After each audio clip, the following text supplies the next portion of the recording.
ఒక ఊరిలో పెద్ద వృక్షం ఉంది. ఆ వృక్షంపై రెండు పక్షులు నివసిస్తున్నాయి. ఒకటి రామచిలక, రెండు కాకి. ఆ రెండు ఎంతో స్నేహంగా ఉండేది. ఆ రెండు కలిసి రామచిలక అందరితోనూ స్నేహంగా ఉండేది. అందరిని తొందరగా స్నేహం చేసుకునేది. కానీ కాకి మాత్రం కొంచెం స్వార్థంగా ఉండేది. తానే అందరికన్నా చాలా తెలివిగలదని భావించేది. ఒకరోజు ఆ వృక్షంపై కూర్చొని కాకి రామచిలక ఇలా మాట్లాడుకుంటున్నారు. రామచిలక అంటుంది, కాకి, మనం పక్క ఊరికి వెళ్దామా? అక్కడ చాలా మామిడి చెట్లు ఉన్నాయంట, మామిడి కాయలు ఉన్నాయి. అవును వెళ్దాము, కానీ మనని ఆ ఊరు నుండి తరిమేస్తారు అన్నది.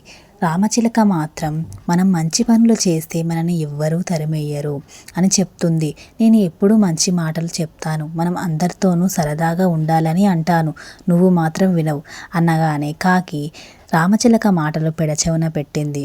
ఇక రామచిలక ఇద్దరు కలిసి పక్క ఊరికి బయలుదేరారు. ఇక అనుకున్న వెంటనే ఊరి బయలుదేరి ఆ ఊరికి వెళ్ళారు. అక్కడ చాలా మామిడి తోటలు ఉన్నాయి. మామిడి పండ్లు ఎంతగానో ఉన్నాయి. వాటిని చూసి రెండు పక్షులు ఎంతగానో మురిసిపోతున్నాయి. కాకికి ఇక పానం ఆగలేదు. నేను వెంటనే అవి తినాలి రామచిలక అని చెప్తుంది. వద్దు వద్దు, మనము యజమానిని అడిగి తిందాము, లేకపోతే వాళ్ళు మనని కొడతారు అన్న రామచిలక మాటలు కాకి మాత్రం ఏమాత్రం వినకుండా అలాగే తింటుంది.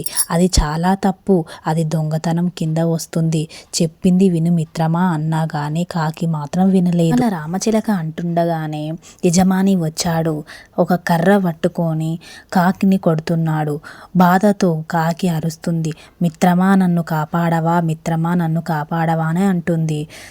యజమానిని రామచిలక వేడుకుంటుంది. యజమాని, మేము తెలవక అలా తప్పు చేశాము, ఈ ఒక్కసారి నా మిత్రుని క్షమించవా అంటే వదిలేశాడు కాకిని.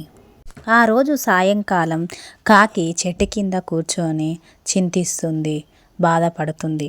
ఇక ఎప్పుడు నేను ఎవరితోనూ నిస్వార్థంగా ఉండొద్దనే భావనతో ఉంది. ఇక ఆ ఊరు నుండి తిరుగు ప్రయాణం అయ్యి చెట్టు మీద కూర్చొని రామచిలక కాకి ఇలా మాట్లాడుకుంటున్నాయి. రామచిలకతో కాకి చెబుతుంది, మనం అందరితో స్నేహంగా ఉండాలి, ఊరిలో అందరినీ సరదాగా ఉంచాలి అని కాకి రామచిలకతో అంటుంది. ఆ మాటలు విని రామచిలకకు చాలా సంతోషం కలిగింది. ఆ రోజు నుంచి తమ గ్రామంలోని పిల్లల అందరితో సంతోషంగా ఉంటూ కబుర్లు చెప్తూ పాటలు పాడుతూ ఉండేవి. రెండు కలిసి ఆనందంగా ఉండేవి. గ్రామస్తులు ఆ పక్షులను చూసి ఎంతగానో సంతోషపడుతున్నారు. తమ పిల్లలకి కబుర్లు చెప్తున్నారు, పాటలు పాడుతున్నారు, తమ పిల్లలని ఎంతో సంతోషంగా ఉంచుతున్నారని చాలా సంతోషపడుతున్నారు గ్రామస్తులు అందరూ కలిసి. కాకి చాలా సంతోషిస్తుంది. తనలోని తన మార్పుని చూసి తానే సంతోషపడుతుంది. రామచిలక కూడా ఎంతో ఆనందపడుతుంది. ఇద్దరు కలిసి ఎంతో సంతోషంగా ఉండి తమ స్నేహితులు అందరితో కలిసి సరదాగా ఉండాలని నిర్ణయించుకున్నారు. ఇక అందరూ కలిసి సంతోషంగా ఉంటూ కాకి మారినందుకు తోటి జంతువులు, పక్షులు అన్నీ సంతోషపడుతున్నాయి.